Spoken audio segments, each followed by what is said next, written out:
ఈరోజు ఈనాడు దినపత్రిక చూసినట్లయితే మనకు ప్రధానంగా కనిపిస్తున్నటువంటి హెడ్లైన్ అయితే చూడొచ్చు. ఇక్కడ మనం మానుకోట గుండెకోత అంటూ హెడ్లైన్ అయితే కనిపిస్తూ ఉంది. మనకు ఉప్పెనను తలపించే వరదతో మహబూబాబాద్ జిల్లా ఉక్కిరి బిక్కిరి, కూలిన ఇండ్లు, పంట పొలాల్లో ఇసుక మేటలు, బీభత్సం నుంచి ఇంకా కోలుకోని బాధితులు, గంపెడాశలతో సాయం కోసం ఎదురుచూపులు. ఇది ఈరోజు ఈనాడు దినపత్రికలో కనిపిస్తున్నటువంటి ప్రధానమైనటువంటి వార్తగా మనం చెప్పుకోవచ్చు. ఇక్కడ చిత్రంలో కూడా మనకు కనిపిస్తా ఉంది.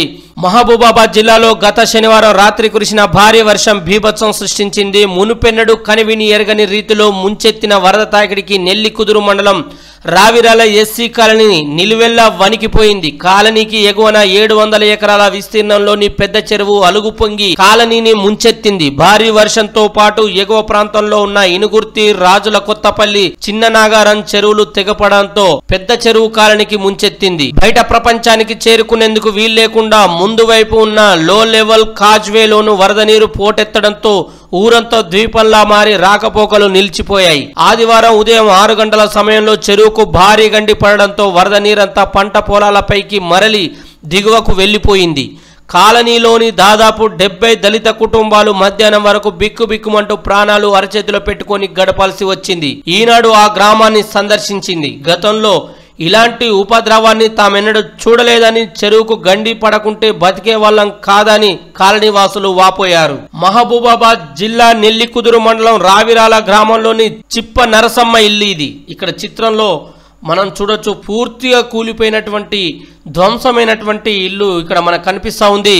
ఇది మరి మండలం రావిరాల గ్రామం, నెల్లికుదురు మండలం రావిరాల గ్రామంలోని చిప్ప నరసమ్మ ఇల్లు ఇది. రావిరాల చెరువు నీరు ఒక్కసారిగా ఊరిపై పడడంతో ఇల్లు దాదాపుగా నేలమట్టమైంది. ఉన్న గూడు చెదిరిపోవడంతో గుండె పగిలిందని బాధితురాలు వాపోయారు. ఎస్సీ కాలనీతో కలిపి ఈ గ్రామంలో దాదాపుగా 70 ఇండ్లు నేలమట్టమయ్యాయని గ్రామస్తులు తెలిపారు. పొలంలో నిలబడిన ఈయన పేరు వీరయ్య. ఇక్కడ చిత్రంలో మనకు కనిపిస్తా ఉంది. పొలంలో నిలబడిన ఈయన పేరు వీరయ్య. ఊరు మహబూబాబాద్ జిల్లా చిన్నగూడూరు. ఆకేరు వాగు ఉధృతితో 4 ఎకరాల్లో సాగు చేసిన వరి పైరు కొట్టుకుపోగా పంట చేను నిండా ఇసుక మేటలు వేయడంతో దిక్కుతోచని స్థితికి చేరారని ఆయన కన్నీరు మున్నీరయ్యారు. మొత్తం ఇసుకే మనకు కనిపిస్తూ ఉంది. ఇక్కడ తను పంట పొలం చేశాడు, కానీ మరి వరద ధాటికి మొత్తం ఇసుక మేటలు పరిచిందని ఇక్కడ మనం చూడొచ్చు. వరద బాధితులకు రామోజీ గ్రూప్ అండా 5 కోట్లతో ఈనాడు సహాయనిధి ఉదారంగా విరాళాలు ఇవ్వాలని ప్రజలకు పిలుపు. వరదల విధ్వంసంతో సర్వస్వం కోల్పోయి సాయం కోసం ఎదురు చూస్తున్న 2 తెలుగు రాష్ట్రాల ప్రజలకు కష్టకాలంలో అండగా నిలవాలని రామోజీ గ్రూప్ నిర్ణయించింది. వరద బాధితుల సహాయార్థం రామోజీ గ్రూప్ తరపున 5 కోట్ల విరాళాన్ని ఈనాడు సహాయనిధి ద్వారా అందిస్తున్నట్లు Ushodaya publications managing director CH Kiran ప్రకటించారు. ఆకస్మికంగా వచ్చిపడ్డ ఈ వరదలు ఊళ్లను, కాలనీలను తుడిచిపెట్టి లక్షల మంది అభాగ్యుల జీవనాన్ని తలకిందులు చేశాయి. ప్రకృతి ప్రకోపానికి మరెన్నో కుటుంబాలు చెల్లాచెదురయ్యాయి. జల విలయంతో నడి రోడ్డున పడ్డ బాధితులకు ఈ విపత్కర సమయంలో చేయూతను అందించాలన్న బృహత్ సంకల్పానికి ఈనాడు శ్రీకారం చుట్టింది. పవన్ విరాళం 6 కోట్లు. ఏపీ, తెలంగాణ సీఎంల సహాయనిధికి ₹1 కోటి చొప్పున వితరణ. ఏపీలోని వరద ప్రభావిత 400 పంచాయతీలకు 4 కోట్లు. ప్రభాస్ సాయం 2 కోట్లు. కోటి చొప్పున ప్రకటించిన చిరంజీవి, అక్కినేని కుటుంబం, రామ్ చరణ్, అల్లు అర్జున్. తెలంగాణ ప్రభుత్వానికి కోటి అందజేసిన యశోద హాస్పిటల్. ఖమ్మం నగరంలోని వెంకటేశ్వర నగర్ వాసుల దుస్థితికి ఈ చిత్రం నిదర్శనం. పూరి గుడిసె నుంచి 2 అంతస్తుల ఇండ్ల వరకు అన్నింటినీ మున్నేరువాగు ముంచెత్తడంతో కాలనీలో భారీగా బురద, చెట్లు, కంపలు మేట వేశాయి. మంగళవారం నుంచి శుభ్రం చేసే పనులు చేపట్టిన అంగుళమైన కదలిక లేదంటూ వెంకట గురువమ్మ అనే మహిళ కన్నీళ్లు పెట్టుకున్నారు. ఇక్కడే కాదు, అనేక కాలనీల్లో ఇదే పరిస్థితి ఉంది. ఖమ్మంలో వరద బాధితుల కష్టాలపై ప్రత్యేక కథనం. కన్నీటిలోనే ఖమ్మం అంటూ ఈనాడు దినపత్రికలో ప్రత్యేక కథనం అయితే మనకు కనిపిస్తూ ఉంది. ఇక వీరు పాఠం చెప్తే అలా వినాల్సిందే. ప్రపంచం అనుక్షణం మారుతుంది. పోటీ అనూహ్యంగా పెరుగుతుంది. సృజన చూపితేనే ఆవిష్కరణలకు ఆదరణ లభిస్తుంది. దక్షత ప్రదర్శిస్తేనే వ్యాపారాలు నిలదొక్కుంటున్నాయి. నైపుణ్యం ఉంటేనే ఉపాధి దక్కుతుంది. ఉత్సుకతను వదలకుండా పట్టుకుంటేనే ఉద్యోగం నిలుస్తుంది. మరి ఈ సృజన, దక్షత, నైపుణ్యం, ఉత్సుకత, పట్టుదల ఎవరి నుంచి అబ్బుతాయి? పాఠాలు బోధించే ఉపాధ్యాయుడి నుంచే కదా. అంటే తరగతి గదిలో గురువులు పోషించే పాత్రలే విద్యార్థుల ఉన్నత జీవితాలకు నిచ్చెనలు అవుతాయి. వారు చెప్పే పాఠాలు కొందరికే అర్థమైతే చాలదు, అందరి మనస్సులోకి లోతుగా చొచ్చుకెళ్ళాలి. ప్రశ్నించడంలో, విశ్లేషించడంలో, ఆవిష్కరించడంలో పిల్లలు రాటుదేలాలి. ఈ లక్ష్యంతోనే సాంప్రదాయ మూసధోరణిలో సాగే బోధనకు కొందరు ప్రభుత్వ పాఠశాలల ఉపాధ్యాయులు స్వస్తి చెప్పారు. సులభంగా, సంపూర్ణంగా పాఠాలు అర్థమయ్యేలా సరికొత్త శైలిని సొంతగా సృష్టించుకున్నారు.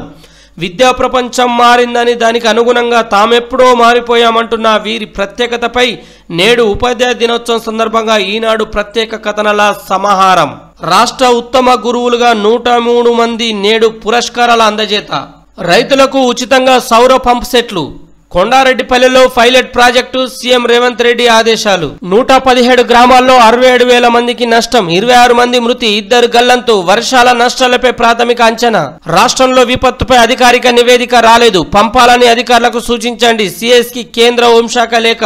బంగాళాఖాతంలో మరో అల్పపీడనం, నేటి నుంచి 4 రోజులు జోరు వానలు. జయశంకర్, ములుగు జిల్లాలో నేడు అతి భారీ వర్షాలు. రేయింబవళ్లు శ్రమించి రైళ్లను నడిపించి 84 గంటల్లో కాజిపేట టు విజయవాడ మార్గం పునరుద్ధరణ.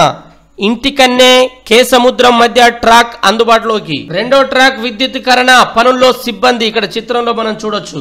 భారీ వర్షాలు, చెరువుల నుంచి వచ్చిన వరదతో దెబ్బతిన్న 84 గంటల తర్వాత కాజిపేట నుంచి విజయవాడ రైలు మార్గాన్ని దక్షిణ మధ్య రైల్వే పునరుద్ధరించింది. బుధవారం మధ్యాహ్నం 2 గంటల 30 నిమిషాలకు గోల్కొండ ఎక్స్ప్రెస్ ప్రయాణికులతో సహా ఇంటికన్నే కేసముద్రం సెక్షన్ మీదుగా వెళ్ళింది. ఈ మార్గాన్ని పునరుద్ధరించేందుకు 900 కార్మికులు రేయింబవళ్లు శ్రమించారు. తాళ్లపూసపల్లి, మహబూబాబాద్ మధ్య డబుల్ లైన్ ట్రాక్ పనులు మంగళవారం సాయంత్రమే పూర్తయ్యాయి. ఇంటికన్నే కేసముద్రం సెక్షన్లో ఒక లైన్ను బుధవారం ఉదయం 9 గంటలకు అందుబాటులోకి తెచ్చారు. బుధవారం సాయంత్రానికి 2వ లైన్ పనులు తుది దశలో ఉన్నాయి. ముమ్మరంగా పనులు. దేశంలోనే కీలకమైన కాజిపేట విజయవాడ రైల్వే మార్గం వరదలు, భారీ వర్షాలకు దారుణంగా దెబ్బతింది. మహబూబాబాద్ జిల్లాలోని తాళ్లపూసపల్లి, మహబూబాబాద్, ఇంటికన్నే కేసముద్రం సెక్షన్లో 15 చోట్ల ట్రాక్ దెబ్బతింది. దీంతో వందలాది రైళ్లను రద్దు చేయాల్సి ఉంది. యుద్ధ ప్రాతిపదికన పునరుద్ధరణ పనులు ప్రారంభించిన దక్షిణ మధ్య రైల్వే అధికారులు, సిబ్బంది ప్రతికూల పరిస్థితుల్లో రేయింబవళ్లు శ్రమించారు. ట్రాక్లను పునరుద్ధరించడానికి 30,000 క్యూబిక్ మీటర్ల మట్టిని, 5,000 క్యూబిక్ మీటర్ల కంకరను, 6,000 క్యూబిక్ మీటర్ల మొరాన్ని ఉపయోగించారు. బండరాళ్లు, ఇసుక సంచులతో మాన్సూన్ ప్రత్యేక రైళ్లను అధికారులు రప్పించారు.